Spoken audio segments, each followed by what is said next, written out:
OK, donc l'idée va être de travailler sur cet exercice-là que tu as sous les yeux, qui est un exercice issu du manuel de seconde sur le chapitre sur les repérages dans le plan. C'est un exercice qui peut, te poser problème potentiellement, c'est pour ça que j'en fais une vidéo aujourd'hui.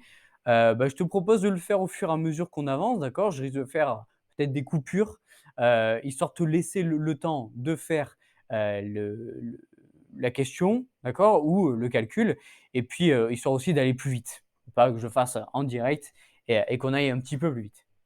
Donc on a un carré ABC, D d'ailleurs. C'est nul. OK, donc on va travailler sur cet exercice que tu as sous les yeux là, l'exercice 52 qui est issu du manuel 2 secondes, en maths évidemment, sur les repérages dans le plan. OK, donc on va travailler aujourd'hui sur cet exercice-là que tu as sous les yeux, exercice 52, qui est tiré du manuel de maths, niveau seconde sur le chapitre sur les repérages dans le plan. Alors c'est un exercice qui peut poser problème, c'est pour ça que j'en fais une vidéo aujourd'hui. Je risque de faire des petites coupures hein, pour essayer de raccourcir un minimum la vidéo. Donc on commence tout de suite, hein. On a un carré ABCD de centre O où on considère les points E et F, milieux respectifs de DC et OB. On nous demande de faire une figure. Ah ben, on est parti.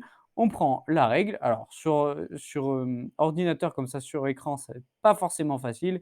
On va essayer de le faire le plus propre possible. Ce sera sûrement plus propre sur ta feuille. Je te conseille vraiment de le faire en direct, hein, au fur et à mesure où j'avance.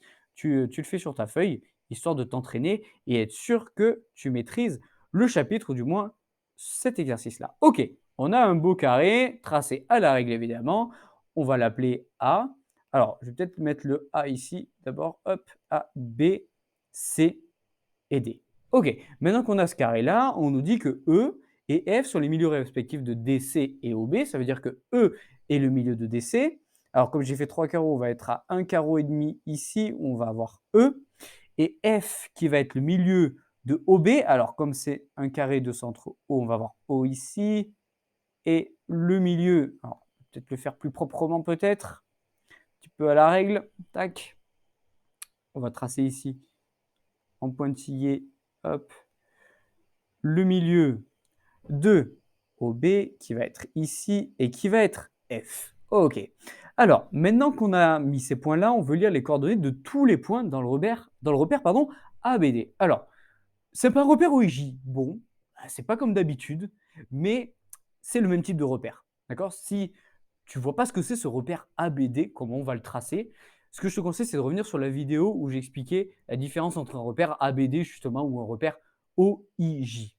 D'accord? Donc, je ne l'explique pas dans cette vidéo, je t'invite à le faire directement en regardant la vidéo dont je parle. Donc, on est parti, comme A, c'est l'origine de notre repère. On a donc notre axe des abscisses sur AB, ici, tac. Donc, on va tracer, je vais tracer en rouge mon axe des abscisses où je mets, mince, où je mets X au bout. On va effacer ça. Ah, mince. Évidemment, ça efface tout. Bon, allez. Alors, si l'ordinateur veut bien, tac, voilà, on retrace notre axe. Et notre axe ici, AD, comme une unité, c'est AB en abscisse. Et pareil pour AD en ordonnée. Tac, voilà, on a ici notre Y. Une fois qu'on a tracé ça, on veut lire les coordonnées. Donc on est parti. Je vais les mettre tout en haut à droite pour pas que ça gêne. On a A qui est notre origine, donc 0, 0. On a B ensuite 1, 0. C 1, 1. D 0, 1. E, comme c'est le milieu de DC, forcément, on a 0,5, 1. O, c'est 0,5, 0,5. Et F, c'est... Alors là, ce que tu peux faire pour être bien précis, c'est de faire d'utiliser la formule pardon, d'un milieu d'un segment. D'accord? C'est-à-dire, on prend les coordonnées de O et de B, on fait XO plus XB divisé par 2 qui nous donnera l'abscisse de F, et YO plus YB divisé par 2 qui nous donnera l'ordonnée de F. Ce qui nous permet, là je l'ai fait de côté pour gagner du temps, ce qui nous fait donc 0,75 et 0,25 pour les ordonnées. Une fois qu'on a fait ça, on a répondu à la question 2. On passe à la question 3 où on veut calculer EF. Quand on nous dit calculer EF, dans ce chapitre-là, on veut calculer une distance. La distance, alors, ce que je te conseille, c'est de mettre une fois au moins dans l'exercice la formule que tu vas utiliser.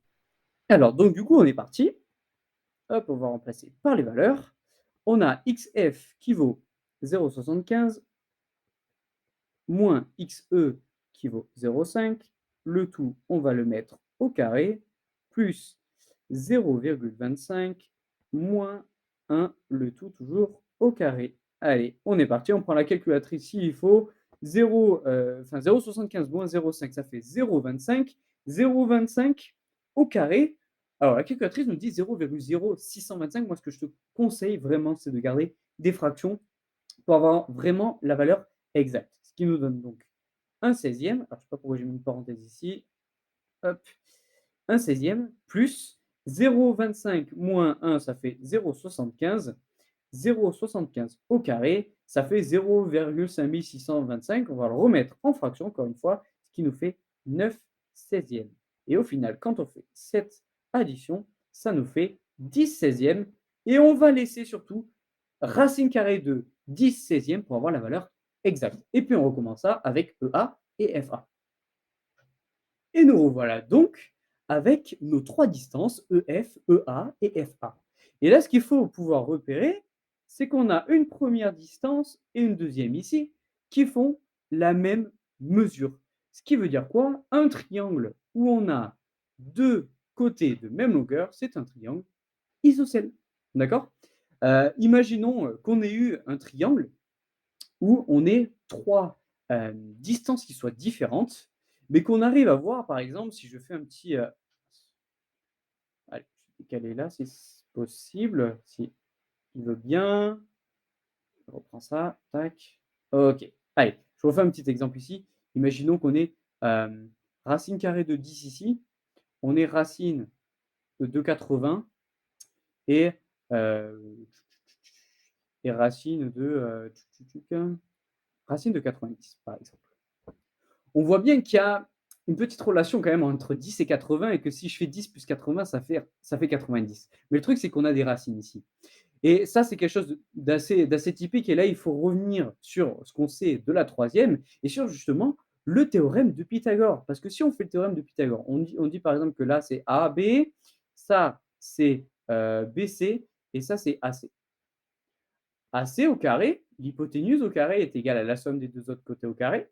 Ça veut dire que AC au carré est égal à AB plus BC au carré. Ce qui veut dire qu'on a racine de 90 est égal à racine de 10 plus racine de 80.